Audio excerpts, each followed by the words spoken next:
Coming up in this video, we pay a visit to the garden of Lee Burkhill, aka the Garden Ninja.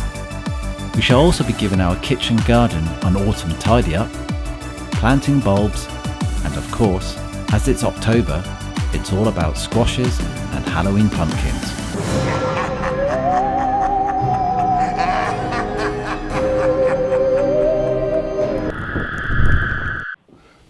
Hello and welcome to Agents of Field. Now, if you didn't know, autumn has arrived, and with it means a time of change. It's time to pack up, clear away and bed down for the months ahead. Or is it? Like most gardeners, I like to grow through all the months, whether it's spring, summer, autumn and winter. And this season is no different. In the kitchen garden so far, I've got brassicas, carrots, parsnips, potatoes and even winter salad that I hope will see me through the months ahead. Now, at Agents of Field, we like to be one step ahead of the pack. We like to be creative. We like to be breaking the mould. And that's why this month we're starting a new item called Ring Your Bell. Now, Ring Your Bell,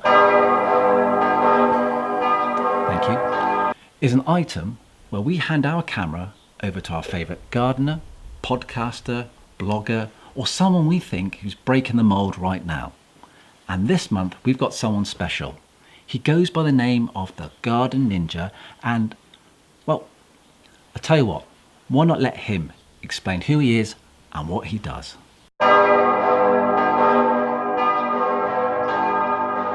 Hi, my name's Lee and I'm the Garden Ninja. I'm a multi-award winning garden designer who set up a blog and vlog to help you make the most out of your garden.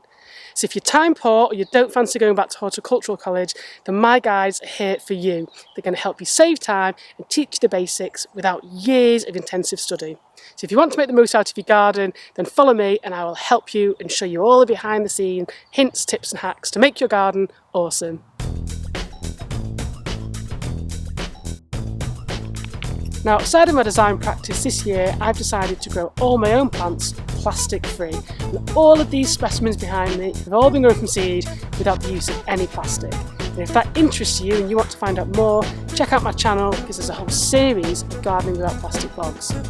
If I could give you one top tip about garden design, it would be to use more height in your planting.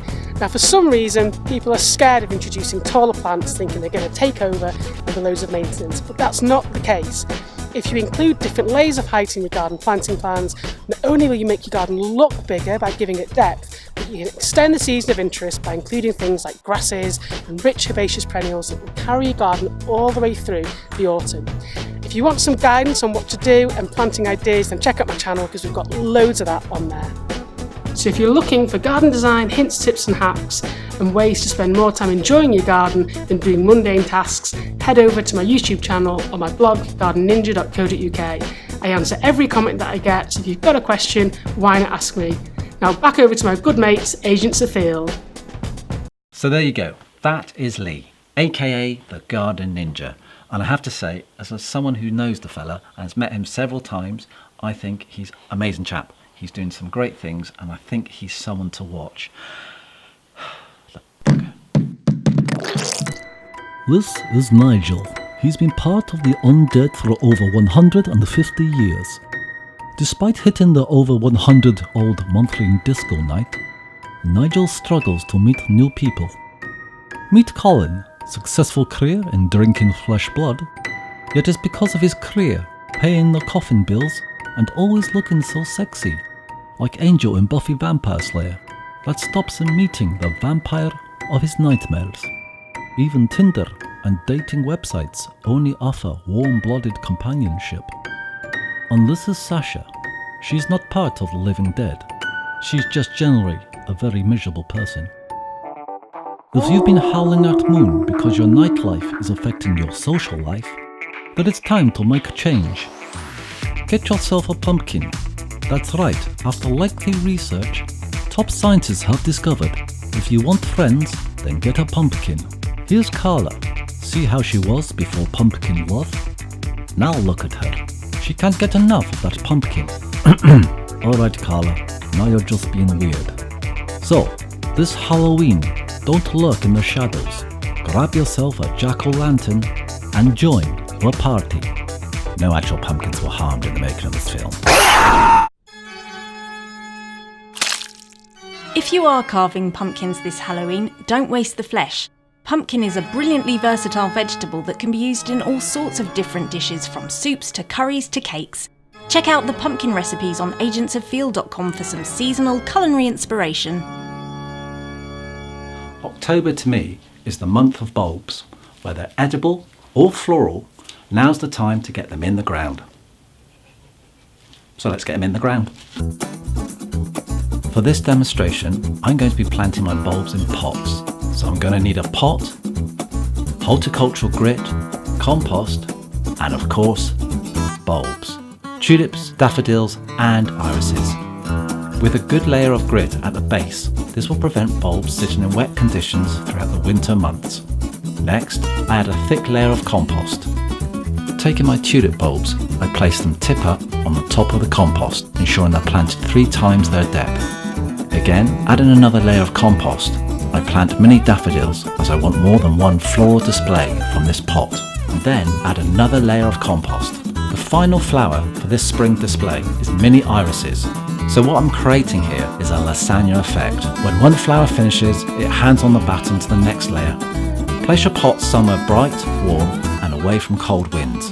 To help the drainage and keep frost from cracking your pot, raise them off the ground. Check on them regularly and ensure they don't dry out. That's it. Hey you, do you want to know a secret? There's a frost coming in tonight and you haven't fleeced your vegetables.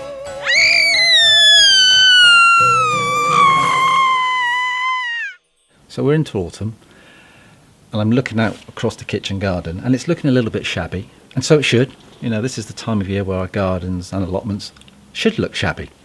A lot of plants have done the job. We've harvested a lot of crops and you know, it's time to pack up, clear away a lot of things and, like I said, bed down for winter. But we don't have to. We don't have to. There's still a lot us gardeners can do, and what I'm trying to do here is grow crops throughout the year. So at the moment I'm growing Christmas Day potatoes, leeks. Looking around, what else I've got? I've got winter salad, I've got the brassicas, cabbage, cauliflower, and purple sprout and broccoli, and also the parsnips and the carrots. And like every year, my goal is all the vegetables on Christmas Day on our plate will be grown by me. And I have to say, this year I didn't expect that. You know, this year for me was very much, there's a new kitchen garden, so this was going to be the trial and error season. I know I try a few things, see how the microclimate works, see the direction of the sun, what pests and diseases we might get, and I didn't expect to be able to grow so much, and it's been brilliant.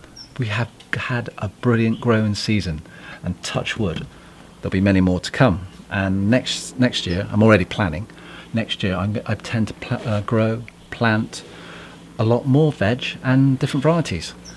But for now, I feel a bit smug. I feel a bit happy, a bit smug, and really pleased.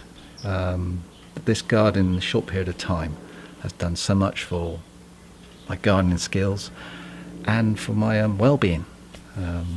So watch this space. So here we go, growing garlic, and it couldn't be simpler. Choosing a sunny spot, your plot should be cleared of weeds and well-rotted organic matter added.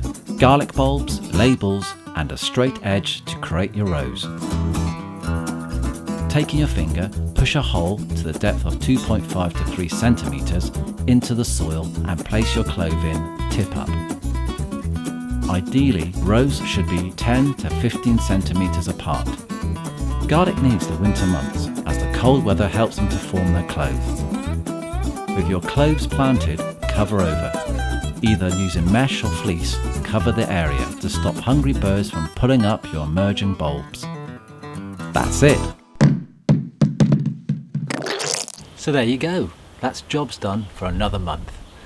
But for now, I think I'm going to drink my coffee, maybe carve a pumpkin. But whatever you do, enjoy your garden, enjoy your allotment, and I will see you next time. Cheers. So, this coffee tastes funny.